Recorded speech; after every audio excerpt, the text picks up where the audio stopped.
Just the truth. Just the veritas. Just the facts. Is this yours? And that water is moved too. Which water? Hold that for a minute.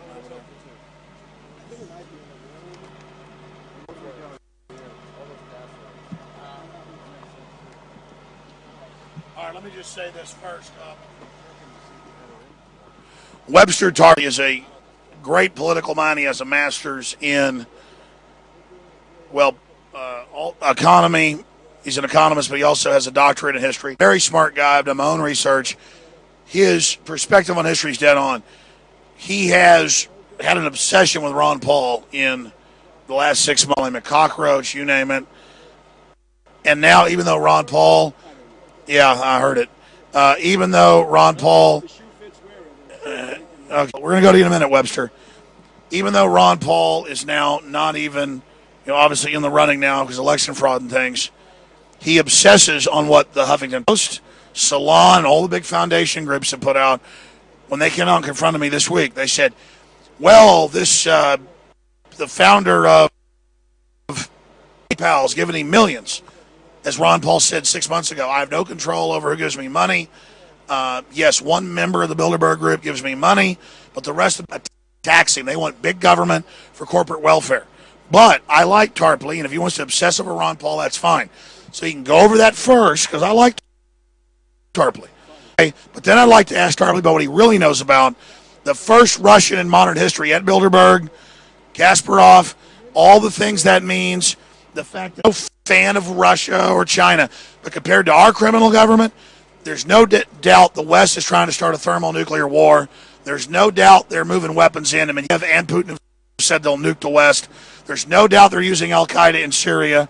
There's no doubt they took over Libya, and Webster had the courage to go there and cover that. I respect Webster for his courage. I really do, and I think this Ron Paul obsession is a dead letter. But he wants to talk about it. We're going to cover it. So can we just spend 5 minutes on that? And then I really want to take on things that I know you're accurate on.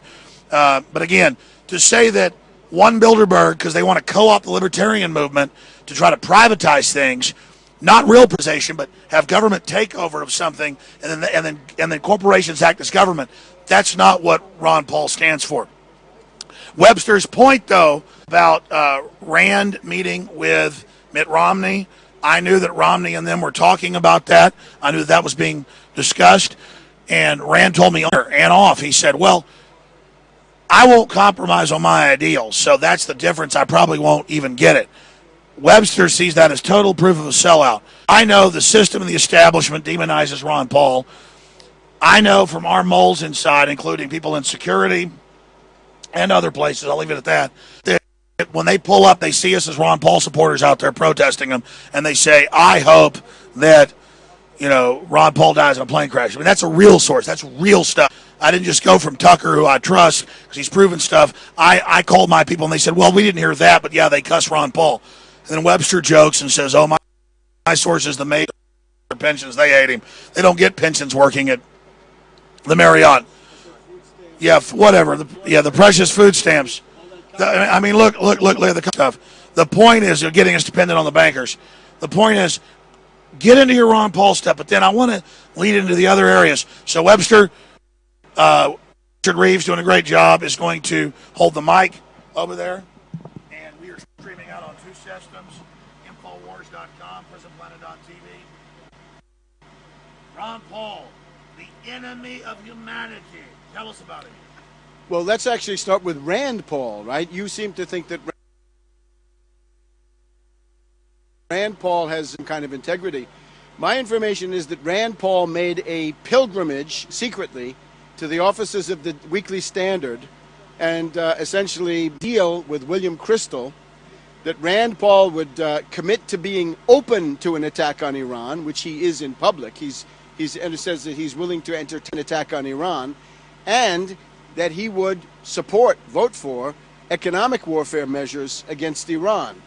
Now, we've just had Rand Paul flirting in public with Romney, and he's obviously making a bid for the vice presidential spot. Now, based on the Bilderberger group here, looks like Mitch Daniels is in the line ahead of Rand Paul.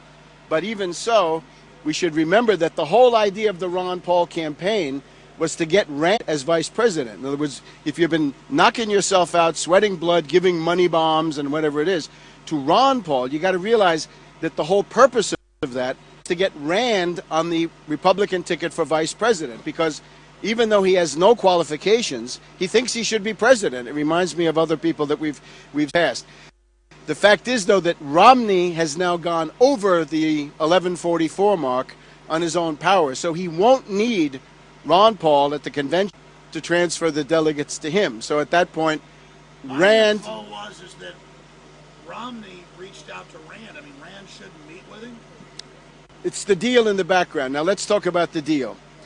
The deal is that Romney is a weak candidate, and he knows it. He needs conservative credentials. He's got to have two wingmen. He's got to have a left wing man.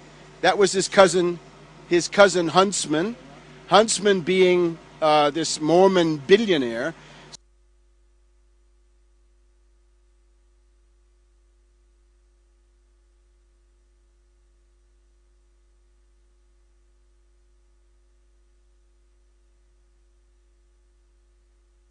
So Huntsman was the main purpose in those debates, was to run interference for Romney, to fend off attacks, and whoever was the main enemy of Romney at the time, whether it was Bachmann or Kane or Perry or Gingrich or Santorum, whoever it was, the main activity of Ron Paul was to attack Romney's main enemy at any given time. He also did other services. In Virginia primary, here we are in Virginia, we had a primary. This was a head-on, a one-to-one primary, Paul against Romney. Ron Paul punted.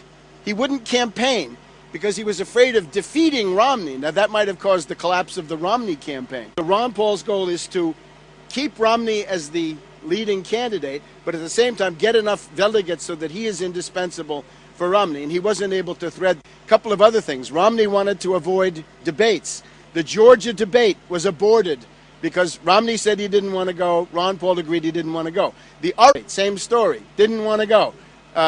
So Ron Paul is a kind of an auxiliary to the entire Romney campaign. That was always a talking point. What's your proof? This is my own discovery. I was out of the gate on the 10th of January with this, the 10th of January. My proof is, if you watch those Republican debates and you can't see that Romney is there to be is being helped by Ron Paul, you don't have any political judgment. In other words, Paul ran 5 different ads against me. That was an establishment Democratic talking point. This was the first one. It was mild. It was that he was a flip-flopper. Everybody else was a criminal or whatever he was. They are. But Romney was only a flip-flopper. Let's take the Michigan primary.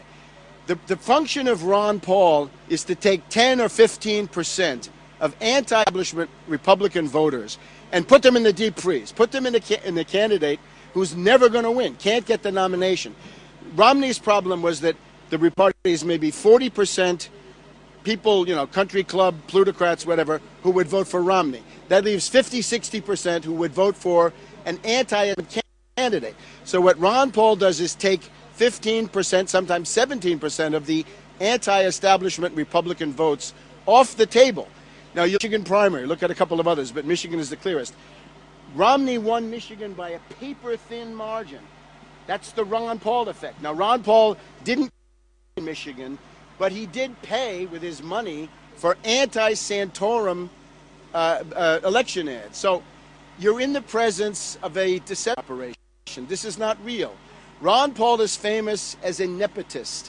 My figures are that he's got 60 people plus of his relatives on the congressional office payroll or on the payroll of his campaign.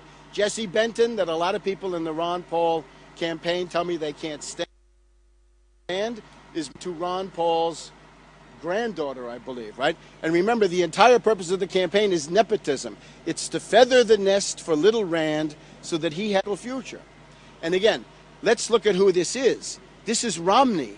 Now, people, I think the better people who are interested in Ron Paul, they don't really understand economics, although they should. So Obama's going to save us. No. The Bilderberg people are turning for Romney, Mitch Daniels. But they just... The word I've got is Romney is in from all the big power brokers. But that's the Bilderberg. Bilderberg is throwing their weight, which is considerable, on the side of Romney,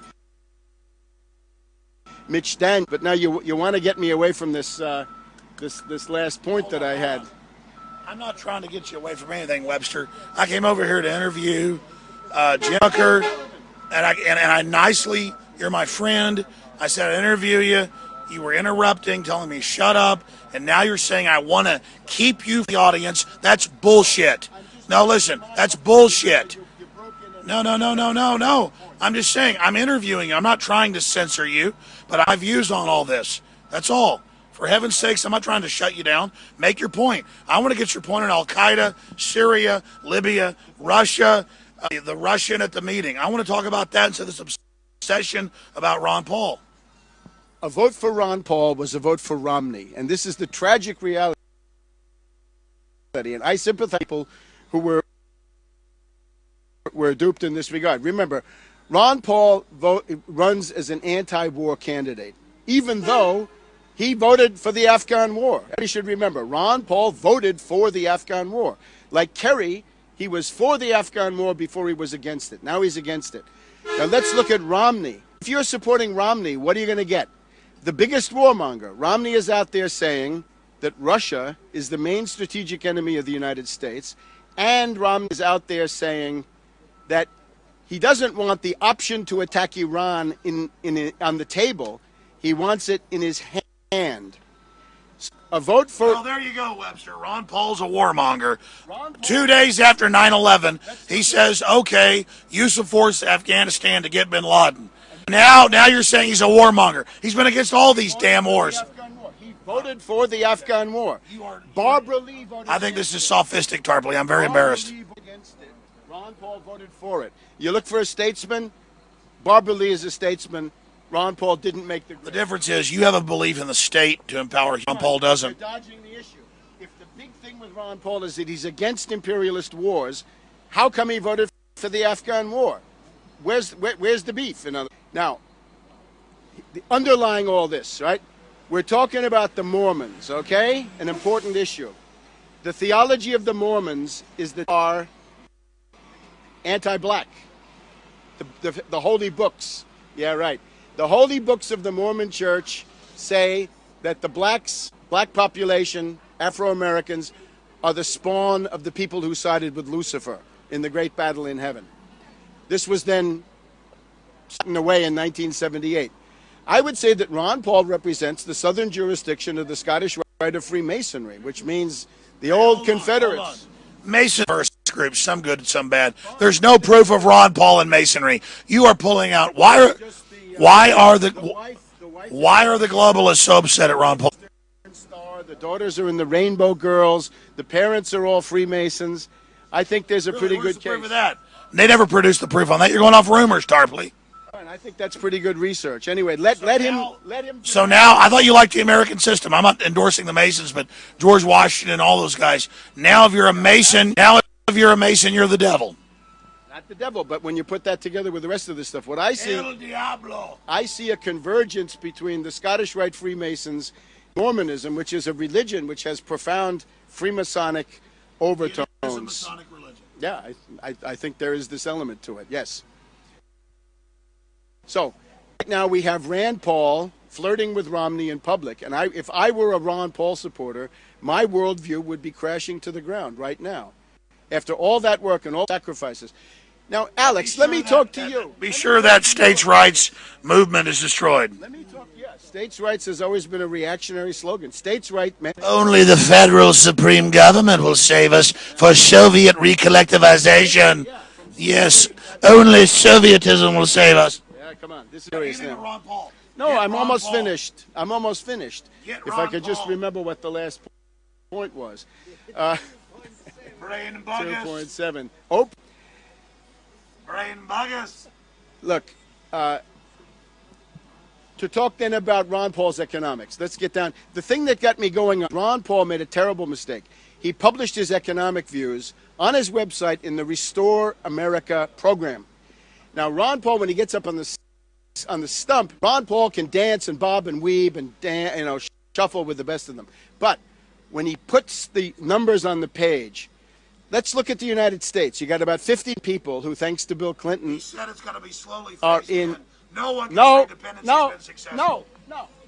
He talks about $1 trillion in cuts in $1 trillion in cuts in the first year, and then balance the budget. Bankers, they don't want that. They want us to. They seem to want it. Quite a few of them do want it. Peter Thiel is a pretty banker, and he seems to think it's great. Only one member. I don't know how many you need. Come on, you got to stop this stuff. Your obsession with Ron Paul. It's not. No, your obsession with defending him. No, let me talk to you. You are better than Ron Paul. You don't need Ron Paul. Let's take an issue like 9/11. You have stuck to your guns on 9/11 truth. Since you brought that up, Paul was asked 4 years ago about it, and he said, well, he's been so busy he hasn't been able to deal with it, but he knows about false flag. Let me talk. It's okay if I talk. You asked me a question. I'm giving you like 5 minutes at a time, Tarpley. Ron Paul, he knows false flag terror is real. There's been a CIA coup. All that. Ron Paul, I know him. Did he say that on the presidential debates? He said that on my show and others. Yeah, presidential debates. I know Ron Paul's family, man. Ron Paul is good. He was asked. All I know is there's bigger. Why are you so obsessed with Ron Paul? Because I see lots of people who are useful and productive people. Useful idiots for your Soviet model? Who are getting hijacked by a flim-flam. All right. Ron Paul is the most successful con. 60 seconds on your obsession with him, because I want to get to all these other issues. Oh, really? Only Ron Paul. In the entire galaxy, it's all Ron Paul. Not Syria, not Libya, not Russia, not NATO, not Europe collapsing, not the pigs being sucked dry. Ron Paul. He's so evil. He's so bad. Tarpley, he'll save us, along with the communists. You are undercutting. If you want to protest Bilderberg, I would say to you, go out there and say Ron Paul. I know a lot of people, including myself, who say, I don't want to hear about any reactionary Republican for the rest of my life. I want a good communist candidate. I don't want any of them. I know a lot of people who, after Bush swore that they would never vote for a reactionary Republican for 10,000 years. And now, hey, I'm against power structure. Can we now move on to the next? Can we now move on to the next? Can we move? Why do we have to be tied to a cynical politician? Well, I exposed Obama. I exposed Bush. But you're running interference for Ron Paul, and he's running interference for Romney. Where does that leave you? Listen, Romney's an unknown country. I've exposed his ties to Bain, all of it. Now, listen, stop right there. Finish up with your Ron Paul. Let's move on to the next subject. Go ahead. Hold that. Go ahead. A vote for Ron Paul was a vote for Romney. Show you love. So you're no. I take second place. Move on from the Ron Paul. I take second place to nobody. I was the first out of the gate. I was the first, I think, in the relevant universe to expose Obama. So I have the credential. In other words, I was telling left liberals in 2008, you're being duped. Watch out. Today, I tell people like you, you're being duped by Ron Paul. Spit. Same story. We'll move on to the next issue. I suppose. Now, let me just talk about your triumphalism, right? What you're saying that the Patriot movement is whatever this is. Oh, we're failing. You're such a good friend of liberty. Let's talk about something real. Out of live feed soon. You better get another subject. Okay, let's talk about what it takes. You want to break the power of finance capitalism, because that's what Bilderberg is. We got like 10 minutes on batteries. Bilderberg is finance capitalism in NATO framework. What is you it? want to break centralized garbage. You want to break their power. You better find an example that works. Now, Ron Paul doesn't work. Ron Paul doesn't work. Infowars.com doesn't work. Adbusters. Come on, you got to stop heckling like that. I'm just joking, Webster. Yeah, now I got to air this in. Get into the other issues. Yeah, I am. how bad Ron Paul is. So not Ron Paul and not Occupy Wall Street are effective. What is effective? Let's look at Greece. The Syriza movement of Alexis Tsipras. That has gone from 4% to 30%. One of the big themes that's going on in this Bilderberger meeting is that they are terrified of Alexis Tsipras and the Syriza movement. Why? Because he has all the things we don't have. They have a leader, that's Tsipras himself. They have an organization, that is the Syriza, which is 12 components that have now been welded together into the most fighting force in the country. They now have a program. Let's go through the program. It's not like Ron Paul's. It says, roll back austerity, no wage cuts, no pension cuts.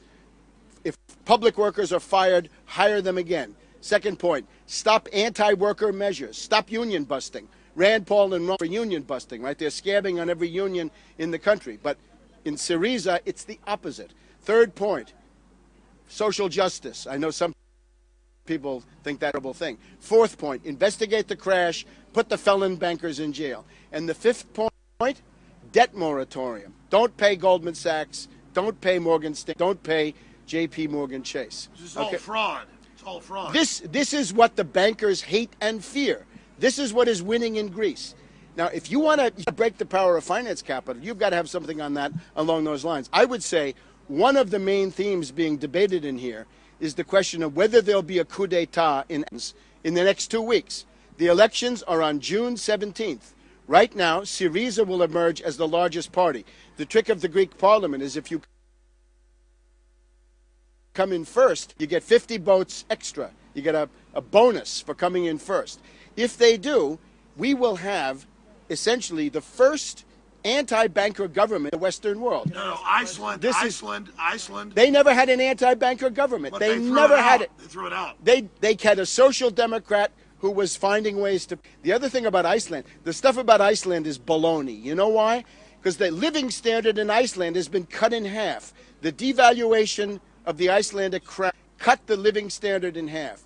So if you want to be serious about breaking the power of the bankers, you better have those 5 things: a leader, an organization, a program, I guess it's 4, and a strategy. And the strategy is no austerity, no deals, don't enter into any austerity coalitions. Now, the other thing is, you're concerned about dictator. I'll tell you how dictatorship comes. One way is what we just saw in Greece, right? In Athens, there could be a NATO coup in Greece because Syriza, Tsipras has gone on television. There shouldn't be any Greek soldiers in Afghanistan. Why are we in NATO? And we've now got similar things going on in Macedonia, in Serbia, in Montenegro to some degree, to Croatia. And they should There's a say revolt no up front to any foreign soldiers in Greece. Yes, and they should essentially they should get out of NATO. NATO should essentially be busted up. But the intelligence of Tsipras is he doesn't put that up front. He puts the demands that actually have mass traction. Demands that have mass traction are the ones that do something to help working families solve their immediate problems in a condition of depression. So that's what's going on. Now, dictatorship, right? You're against dictatorship. Let's see how it comes. Let's look first of all at Michigan. We have the reactionary, or really Governor Snyder in Michigan, and he says emergency management law. He says if I don't like the governor of the mayor of Benton Harbor, if I don't like Lint and Pontiac and a course, and if I don't like the Detroit school system, I get to send in a dictator, and he becomes the austerity dictator of those places. It's been taken over by Rajoy, who was basically the neo-fascist prime minister of Spain. Rajoy says, if Andalusia, under the socialists, won't carry out my austerity decrees, right, and austerity, we know who's for austerity here, he says, I get to send in a dictator. Now, the worst one is Trichet, the former head of the European Central Bank, who's now on record saying, and this is a speech given at the Peterson Institute in Washington, Trichet says, if there's that's not carrying out sound economic policies, we send in a dictator. The prime minister is out. The parliament is out. We dictate economic policy. Technocrats. Technocrats. That's Papademos in Greece, who's from the Boston Fed. That's Monti in Italy, who's from Goldman Sachs. That's Draghi in the European Central Bank. In Spain, we have Guindos, the fascist, neo-fascist finance minister. He's brothers. But again, you want to break that stuff. You've got to have organization. You've got to be able to carry out a general strike. I understand that. You've got to be able to break their power. Running down with Not enough to say people now know that there's the Bilderberg group. That won't help them. They drain incredible amounts of power. Sure. It's going down. I said, Tim, it's probably 10 more minutes. Can we get a larger geopolitical? Yeah, but this was it. This is the fighting front. What to do? I know you don't like this. You never want to talk about this. But if you want to do something, I'm telling you, not Ron ad busters. It's another one. The fight to recall Walker. Hold on just a minute. The fight. This is what Tarpley does. He is in a crazed mode. Our batteries are going. See it right here. Hold on. And I'm like, no, we've covered Greece. We've covered the polls. And I'm like, what about? I mean, I'm the interviewer here. I'm sitting. He's going for like 10 minutes at a time, and I'm the demon. I'm the bad man. And listen, all I'm saying is, what's happening with the pigs? What's happening in Syria? What's happening? And then I'm bad. I'm asking geopolitically as a questioner every 10 minutes a question, and I'm demonized that I never. No, you are. You're acting like I'm covering something. You said it. Hey, Tarpley, damn it. Listen, I'm covering something up, and I'm here interviewing your ass. You're in an aggressive, crazy mode. And it's pissing me off. Okay? You did. You said, hold on a minute. You said, I don't want to talk about these issues. I want to get to Medvedev and Putin's threatening to nuke and all this crazy stuff. That's what I'm worried about. Go ahead. Since I never want to hear it, I want to get to other subjects before these things. It's about to die. I just want everybody in Wisconsin vote to kick out the fascist Walker. Okay, great. Now let's go to Italy. The other issue, I want to know about Russia. I want to go to Italy. What about Bilderberg having the chess player at it? I'm for Italy. Here's big news. Fighting the bankers in Italy. Okay, got Michele Ruggiero. Michele Ruggiero is one of the gutsiest, most courageous people in the world. He's the finest investigating judge in Europe, probably in the entire Western world. Michele Ruggiero has just filed a 5-count indictment against Standard & Poor's. And he's saying, you guys have been attempting to destabilize Italy. That's the right. the destabilization. They downgrade. But this is now a magistrate. In other words, a judge who can issue indictments. He has completed his investigation, and he's got 5 or 6 members of the Standard & Poor's team in Italy. Now, this is fighting. Fight the banks. He is the government, but here's part of the government that's actually doing the work that needs to get done. Fascist. No, they're attempting to destroy his country, okay? Now, concerning Bilderberg and their strategic discussion, the album is the BRICS, right? Brazil, Russia, India, China, South Africa. But in particular, the idea of a BRICS development bank. The BRICS Development Bank is, as of the last conference, now being created. And the idea there is to create a system of finance, clearing, and a development, a credit source that would be independent of the United States dollar. This is one of the things that the Bilderbergers undoubtedly discussed. I'm very skeptical of reports that don't focus on an issue of that magnitude. Now, we wanted to hear about Russia. Let's go to Russia. Actually, there are three Russians here that I can see. One is a representative of the Russian Academy of Sciences, who I think is probably pretty much the government. But then we have Anatoly Chubais. Anatoly Chubais is the expert of what? Privatization. What the school loves. Privatization. Deregulation. This is the mother of the oligarchs. In other words, it's thanks to Anatoly Chubais that we have Khodorkovsky, Potanin, Berezovsky, Guzinsky, Friedman, the rest of them. In other words, the state property of the Soviet Union was privatized to the nomenclatura, to the oligarchy, to these predators, and they have now constituted a state within the state. Right? We saw it in the presidential election. But Putin kicked them out. Putin has fought them more effectively than anybody else. Now, the other guy that you have, in addition to Chubais, whose name is exit all across Russia, Garry Kasparov. Now, Kasparov is a chess champion. And he's a Bilderberg. What does that mean? Yeah, but who is he? This is essentially somebody who he's an agitator who goes into the streets to organize a color revolution, against Putin. And his ally is, quite frankly, a Nazi. There's a guy called Eduard Limonov who calls himself a national Bolshevik, who I think would get himself pretty much into the brown shirt category. Limonov is a hooligan. He's somebody who with cops all the time in the streets to attack Putin. So when you have Kasparov, it's like bringing Limonov to the meeting. In other words, this is an affront. This is a primitive affront to Putin and Russia to have somebody of this wretched level of Kasparov. I'm amazed that he gets out. He's here now. So this is basically saying we declare war on Russia. So basically what comes out of this meeting... What does it mean when Medvedev, even the Medvedev is saying nuclear war? Well, because he's now he's reading the speeches that Putin writes for him. Chubais is the dark side of Medvedev and in the entire government. Now, what's coming out of this for U.S. domestic politics is a hard right turn. I see millions of signs. They want to dump Obama. They want to bring in Romney, Mitch Daniels. And now this is not just what they want to do. The New York Times this week has this thing about Obama's kill list, Obama's terrorist Tuesdays, how Obama wants to, he basically signs the death orders himself for Awlaki, the CIA lackey, and all these other people.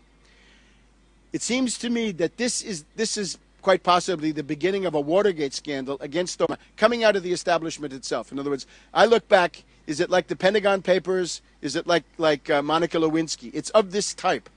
This morning on MSC, I was amazed. Chris Hayes of The Nation magazine, a left liberal. He's got Jacobs of the Army. He's got a panel of other people. He's got Jeremy Steele from The Nation. And they're talking about how Obama is committing murder.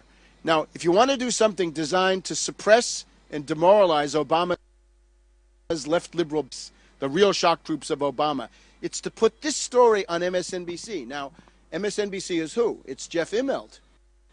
Immelt, of course, a big supporter of Obama last time around.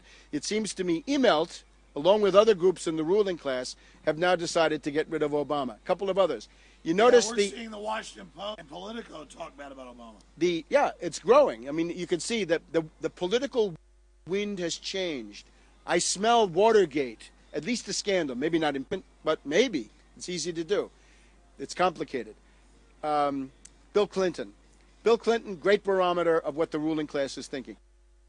Bill Clinton goes to the campaign trail and he says, it's not right to talk about Romney as a hedge fund hyena and an asset stripper and a zombie banker. That's not fair to him. We shouldn't do that. Because that's Obama's only hope, is to demonize Romney for what he is, which is an asset stripper, a one-percenter, and all the rest. If Clinton comes out with that, he's cutting off Obama at the knees. And he's doing it along with Cory Booker and other people. He's doing that in the service of ruling class cabal. The unemployment statistics this week were not only bad, but the previous month's results were brought from a wretched 120,000 to a microscopic 50 to 60,000. It looks to me like networks inside the government bureaucracy are also now in the line. It's time to make Obama look bad. So what this leaves us with is that this faction of the ruling class, you got to look at reality the way it is, has basically said we want a sharp right turn. So the Supreme Court in June, it's now June, the Supreme Court is going to come out on Obamacare. What might they say? They might say Obamacare is unconstitutional and we have obiter dicta, right? They get to say other things. But you were against Obamacare. Obamacare, the reason that they're against it is they don't want Americans to think they have a right to health care. I do think that Americans have a right to health care. I know Ron Paul says... Let's not go off of that. You're saying it's a fake health care. It's a bailout for insurance companies. It's whatever it is. But it operates under the theory that Americans have the right to health care, which I believe they do. That's in the FDR Economic Bill of Rights of January 1944. But now, suppose the rats cabal, Roberts, Alito, Thomas, Scalia, they come out and say, it's unconstitutional, and we have some obiter dicta. No more Social Security, no more Medicare, no more Medicaid, no more CHIP, S-CHIP, no more Head Start, no more WIC, no more social safety net. I know Ron Paul agrees with all that. But for most people, that would be America losing every economic right that they've won over centuries. Ron Paul knows that this socialism is to carry Socialism. out eugenics. This is the American You know about system. eugenics, but you oh love my God. vaccines, Tarp. You drink Diet Coke, Tarp. I drink Diet Coke. You want to shoot your mouth Look, off. I'm Why in do the. you drink Diet Coke? I'm in the red wine faction. Why do you drink Diet Coke? Why do you take the flu shot? I drink. I drink pretty Why much does anything I Tarpley can take get. flu shots? I get this at late no, at night. you I lecture think. me I about think flu you're shots. crazy with this stuff.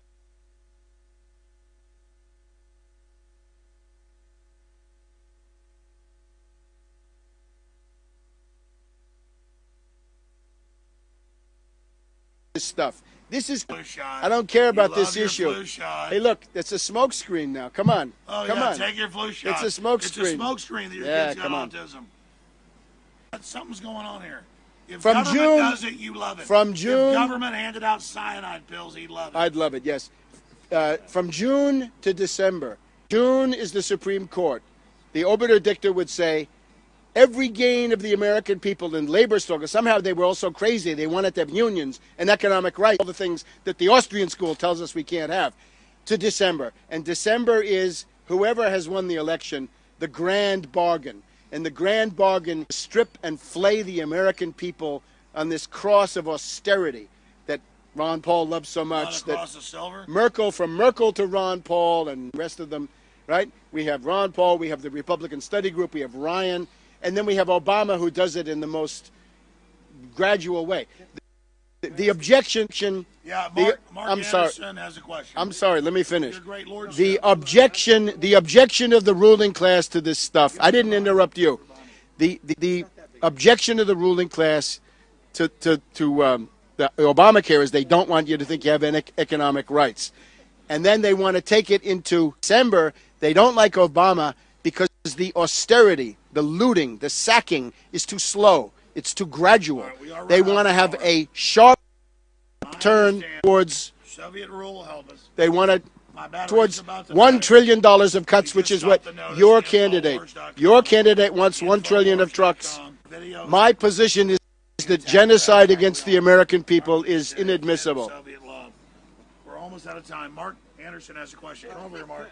Come to the back. Sorry, this is an interview with me and you. I'm sorry. No, but he has a question. Fine. We're all here together. Our batteries from there. Go ahead. Well, why did Rick Santorum drop off quickly, so precipitously? I mean, I'm just curious.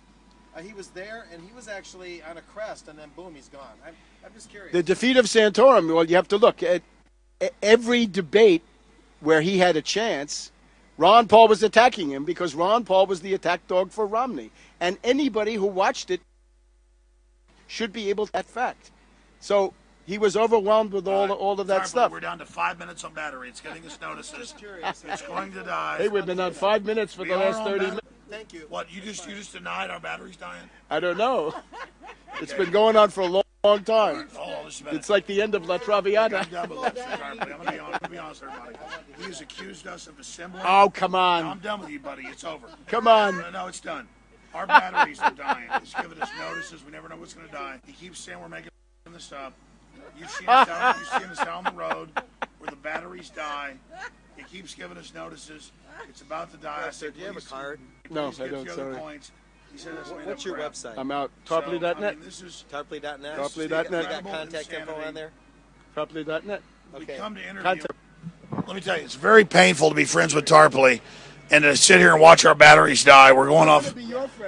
And then he tells us we're making it that our batteries are dying. Hey, he gave us a 10-minute notice 20 minutes ago. It's about to die. Just said 2 minutes, Tarpley. So we'll watch Tarpley talk about the video. I know, but you just accused me of lying, man. That's pretty incredible. Here you go, Tarpley. I thought you were a great kidder. You were always a great kidder. You always loved. But our batteries are about to die. Go ahead. You lost your whole sense of irony. You lost because Ron Paul has dragged you into this abyss. Our battery said. You're too touchy. Richard, did it not just say 5 minutes? Fine. Said 14%. Fine. It says it's about to die. It's about to die. It is dying. I don't know. Okay. Go ahead. I'm here to the bitter end, Alex. Tarpley, I like you. Let me tell you something. We're not censoring you. No, of course not, and I'm grateful. But the question is now, time to look for new political perspectives. I agree. I'm not saying Ron Paul's Jesus. And that's over. So ahead. whatever it is, it's over. So now we need a perspective how to fight this economic fascism of the Romney Mitch Daniels ticket, if that's what it turned out to be. And again, my proposal is, look at this Syriza movement in Greece. Look at what they're doing. They just said, stop all privatizations. Ron Paul wants to privatize everything. Look in the Restore America program that Paul put on his website. In there, you'll find his plan to cut 2/3 out of the food stamp budget and 15% out of the Pentagon structural budget. I thought it was supposed to all come out of the defense budget, but no. Suddenly we find that it's the social safety net that gets savaged, and the Pentagon gets nicked a little bit. This is worth looking at.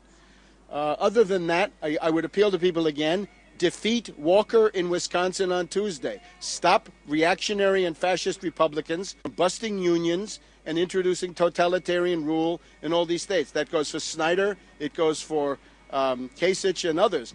The reason they like Mitch Daniels here at the Bilderberg Group is that he's the strikebreaker who gets it done quickly and neatly and elegantly without much resistance compared to these other states. But above all, Syriza and the idea of a program. I have a 5-point program on my website. I hope you look at it. It's a recovery program, and it will essentially give us the ability to put an end to the current world economic depression. So I think that's the strategic situation we're in. We are in a world economic depression. Once you know that, you must realize that what's going around you is not a market event. It is not a normal boom and bust cycle, but it represents a breakdown crisis of the entire world economic system. Right now can see the United States is mired in depression. Europe is sinking rapidly into a depression that is probably getting already as bad or worse as the United States. China is slowing. India is coming under pressure. The world is going into depression. This ought to indicate the need for a recovery program, not the free market. That. What about working for the U.S. government and Russia threatening to nuke us? Yeah, we've done I asked we've you done it all. hours ago for this. We're about to die. Tell me the video. What's your take on that? Certainly, especially when we look at Syria, I've been paying a lot of attention to Syria. They're saying they're invading. I mean, it's all over the news. I watched it this morning. It's bad. We had the Hula massacre. You should know that the Hula massacre was a complete fraud carried out by a death squad of 800 killers, Al-Qaeda, Salafis, and others, came to Hula. They burned the hospital. They killed the people coming out of it. And then they went around and killed citizens of the town who refused to join in their civil war with Assad. So the death squad thesis concerning Syria, I think, is amply confirmed. We just had Putin going to Merkel, Putin going to Hollande. Hollande is turning out to be a much weaker sister than he might have. He seems to be at least flirting with the idea of the French leading the attack once again. That has to be watched. On this side, the practical side of it is the Walter Jones resolution in the House of Representatives, the one that reminds Obama that if he starts another war, he will be impeached. I think everybody Ron Paul has co-sponsored. That Ron Paul ignored for 3 months and then grudgingly co-sponsored. No, he co-sponsored. I would like to hear about. Ron Paul co-sponsored. Ron Paul co-sponsored. I would like to hear about. Let's just be honest, Darbley. Let's hear. Does Ron Paul include that in his speeches on the campuses? In his stump speech? No, he should. No, he doesn't. He should. All right, fine. So these are significant problems because I think that's the leading edge of resistant war here inside the United States. Syria under the gun, and of course if that happens then that involves possible confrontation. But that is the attitude that I see coming out of this Bilderberg. Savage, genocidal austerity at home, perhaps cutting 25 to 30% of the American standard of living now with these new measures. The ruling class seems to be orienting towards this like iron filings to a magnet. The Supreme Court is likely, again, not just to say you have no right to health care, but you have no economic rights of any kind. And take that then all the way to December. It is comparable to what we had with Carter. When I started attacking Obama in the spring of 2008, actually in January 2008, I said that Obama at that time was a creature of the Bilderberg Group and the Trilateral Commission, and he would essentially be a new Carter. After Carter, the failure of the Carter administration was so catastrophic that we had 20 years of a reactionary nightmare under Reagan, and so forth. Now with Obama, if this pattern holds up, we may be going into a similar reactionary nightmare. And that's, again, where we learn that we cannot, if we're not crazy, we cannot try to save ourselves in some faction of the Republican Party. Rather, we've got to take up the mass struggle methods of Syriza. And remember, that all started here in Madison, Wisconsin, back in February of last year. That's where the mass strike started. So the mass strike dynamic is abroad in the land. Mass strike is great, but it doesn't solve anything. You've got to have those ingredients, right? Organization, leadership, program, and a strategy. If you have those, the strike can win. Without them, you fail. So all of this other stuff, chasing after ruling class candidates this way and that, no. Chasing after 20-year congressmen, 10 congressmen, or all sorts of other individuals, this is pointless. The goal has to be some kind of independent force outside of the two political. I would invite you, above all, break with the two political parties and start creating an independent force outside. Programmatic, class like Syriza, hard-hitting, fighting for working people, having demands that enjoy mass traction. Not process reforms, not stuff about the free market, to help working families who need to pay the rent, stop a foreclosure, pay the tuition bill, get their food stamps, survive. There are 50 million who won't have dinner tonight if it's not for food stamps. The answer to that is not to destroy food stamps. It's to create 30 million new productive jobs. So the realm of economic program opens up before us as the area where people have got to get busy and go to work. Why are they trying to start a war with Russia? Well, if you look at the need of the Wall Street and London-based financial system, it is that they have to carry the process of primitive accumulation, of looting, sacking, super exploitation. This is the logic that leads you to a concentration camp, right? It's the concentration camp on the installment plan. The reason that we had the Arab Spring was that those governments, whatever they were, that have now been largely destroyed, were some kind of barrier. They were able to say no to the bankers at some point, or might. Russia and China are able to say no. Beyond it, with the BRICS, with the process of the Shanghai Cooperation Group and the BRICS organ on the other side, we have the actual attempt to create an alternative world monetary system that would be independent of the dollar. So that is the offensive. In other words, the defensive part is key with the Arab world. The offensive part is key for these countries that we're mentioning, right? China and Russia in particular. And we've also got people in other parts of the world, right? In the Balkans, as I said before, it's not just Greece, but Serbia, Macedonia, Montenegro, and Croatia to some extent are all gravitating away from NATO. They'd like to be in the European Union. I also have to say that what some of you were saying about the euro, I think, was profoundly wrong. The people who support the dollar, the U.S. bankers, and those who support the pound, most British, want to destroy the euro. The goal is to destroy the euro. I regard the euro as a line of defense. The euro is like a convoy. The Anglo-American hedge funds are sending wolf packs into the North Atlantic. They want to destroy stragglers. Any country that drops out of the euro will be destroyed. It'll be.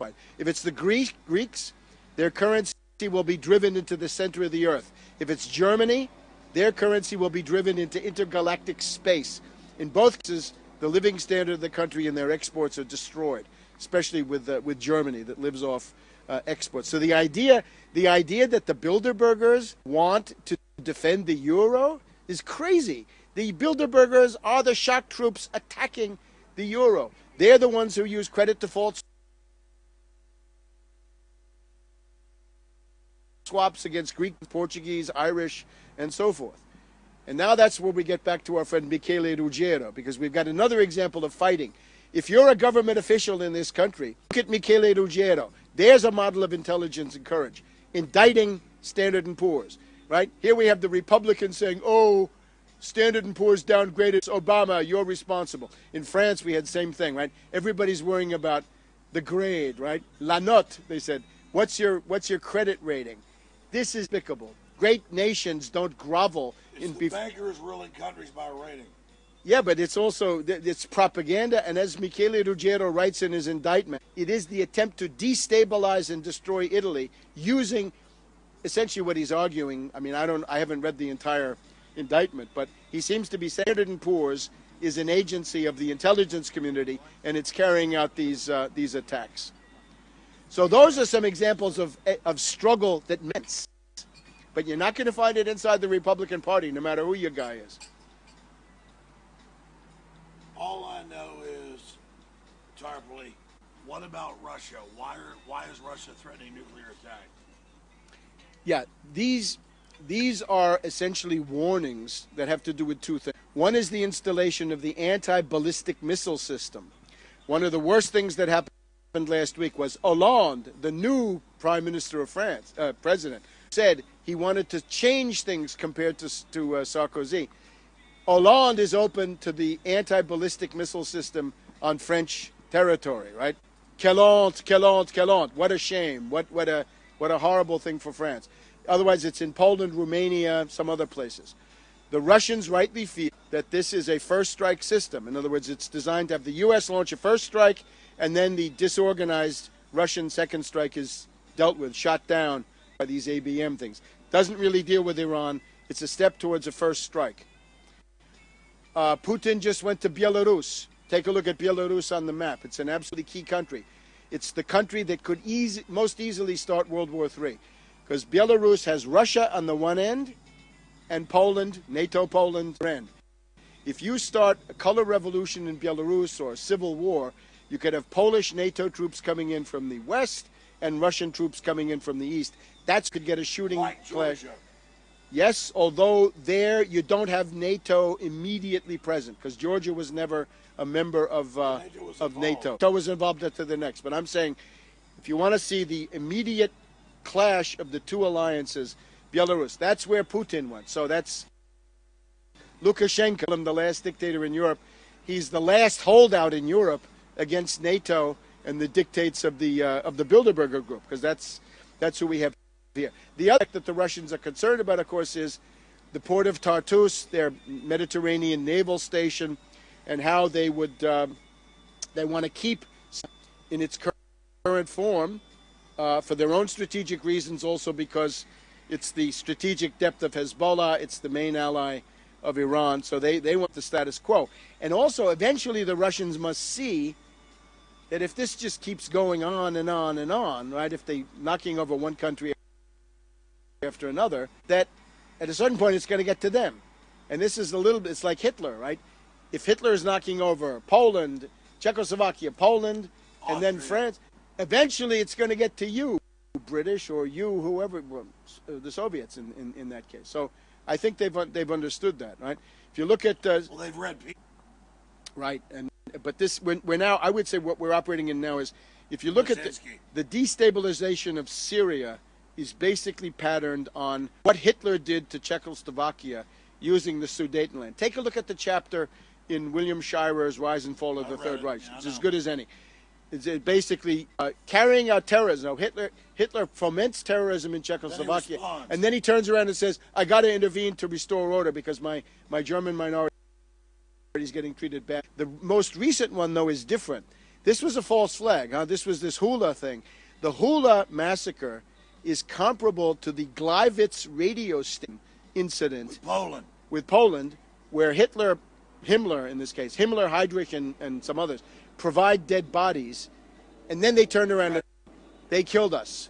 So this is, it's reported to me by sources in Syria that the bodies, some of the bodies at least, significant bodies that were found in Hula had actually been killed in other places and then kept on ice and then brought there. Sure, I can't believe these you weren't right, these bad guys. I can't believe how long this is going. Can you, Richard? I can't believe it. Maybe it's a good omen, a sign of divine favor for me. They kept running down quickly. This is amazing. Maybe I'm doing God.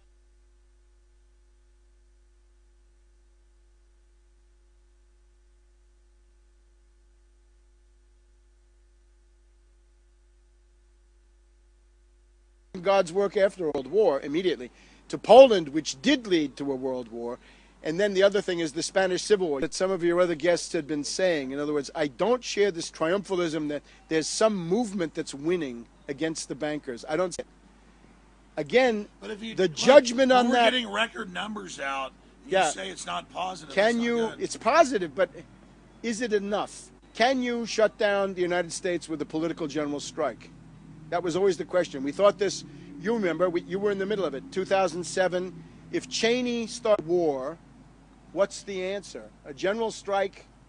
The Socialist International of 1913 said, if the power start a world war, we will respond with a general strike. Unfortunately, they didn't.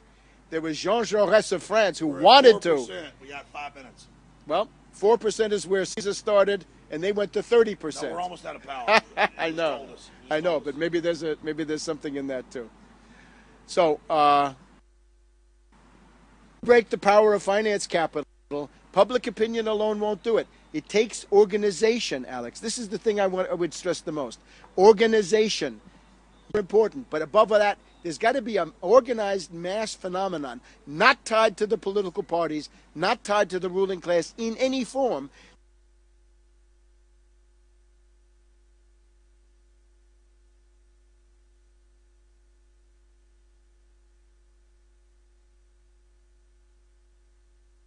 That has its own rights. We do, and we're fighting for them.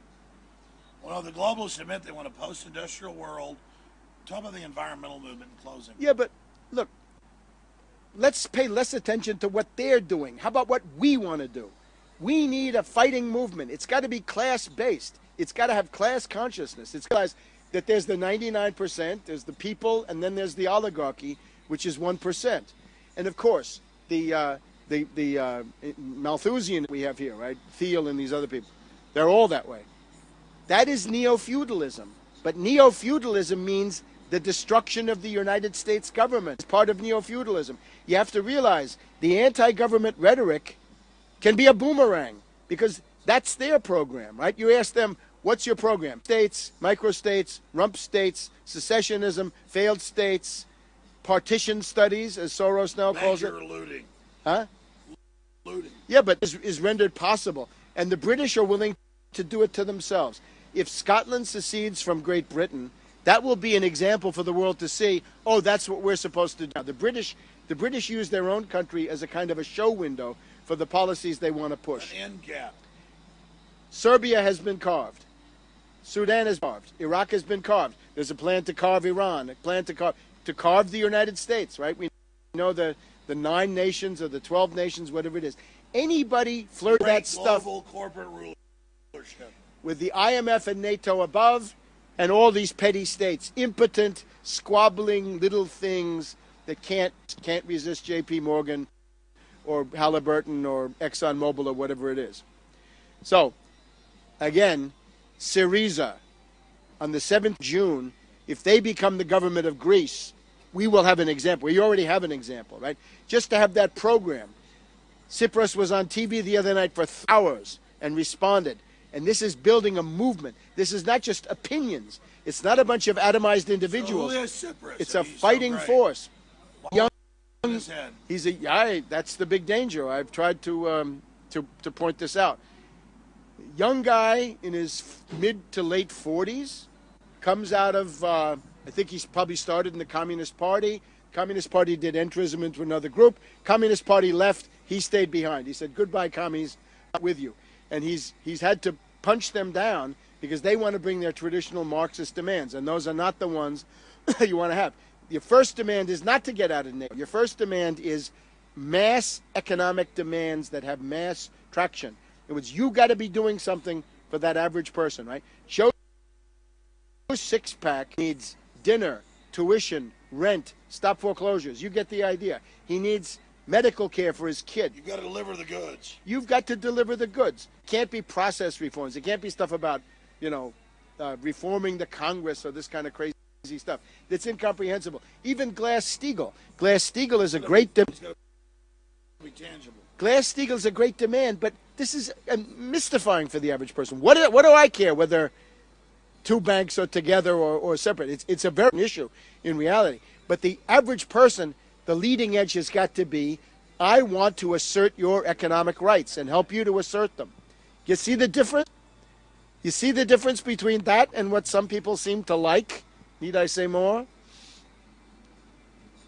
Hey, the batteries have been magically full. Keep going. You're gonna die for like. I got a question. Webster, what American leaders do you see on the horizon that fit the bills that you're talking about? Or do you see any leadership at all that give you hope? Here's what I say.